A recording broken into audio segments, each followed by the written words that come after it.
So giving you a few hints here on this turn. As I said, hand and shoulder, same level at this point. We pulled back with the left arm. My left elbow is up because it's pulling that rotation. You could see the racket face is pointing to that side completely. It's not this way. It's just because we, from the ready position as we turn, we didn't have a single movement on that wrist.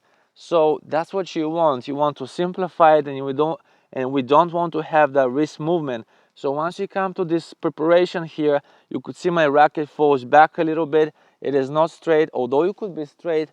In this situation, I've developed a backhand where the racket falls down, back, but the wrist didn't move. So I'm gonna talk about this one in a little bit, about this rotation where the wrist stays a little bit forward and then the racket is like that. I'll explain it. But here the rotation, just a few more hinters.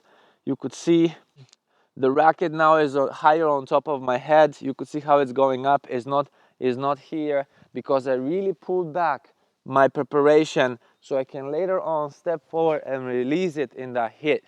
From here on starts part number 3, the step forward. So we step forward just naturally to the side, just naturally in balance with knees bent, and we just want to feel strong and stable. And from here on, we're going to really use that stability to hit into the shot. So part number 3 is again very simple. Just step forward, feet are to the side. And now from here start part number 4, where we're going to let that racket drop down. We're letting it drop down, and we're going to, from here, see how my arm extended. So if you see on my preparation, my elbow was bent, my arm was bent, but later on when we hit, we're going to extend that, and it's going to give us more power. It's going to give us better feel and better contact. So from here, part number 3, the step 4 is hitting the ball, so letting the racket drop down, going under the ball, and now we're going to go up to hit that ball. So part number 4, you could see my hand is at the level of my hip, one line here because we want to hit the ball in front where we're going to have the most power.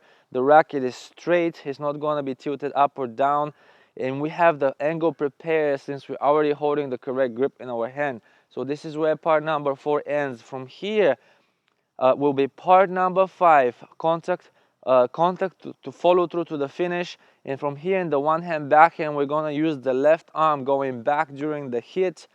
You could see how my arm at the contact point start going forward and up, and now this is where the trick happens.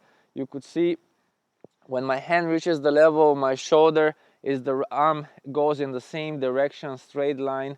At this point here, once it reaches up, we're gonna go also up and to the side, opening that finish. Now, very important points here. The left arm that goes back during the hit just give us more acceleration, more stability, more power, and it's gonna create us better feel and contact. Now, the arm going back, the left arm, the right one going forward, and here the wrist did not move from my contact point until the finish. So whatever you finish up there, it is how here you were at the contact point. So we don't want to move the wrist at the finishing part. So we're hitting the ball, follow through to finish. The left arm goes back, we lift up both arms together, and you see my hand here, shoulder, hand, same level, and from here we're going to open to the side, still going up but also to the side. And as the finishing part comes, now the body is not going to be completely straight, because if we went this way, we're going to change the path. We won't be able to achieve that forward one line forward follow through.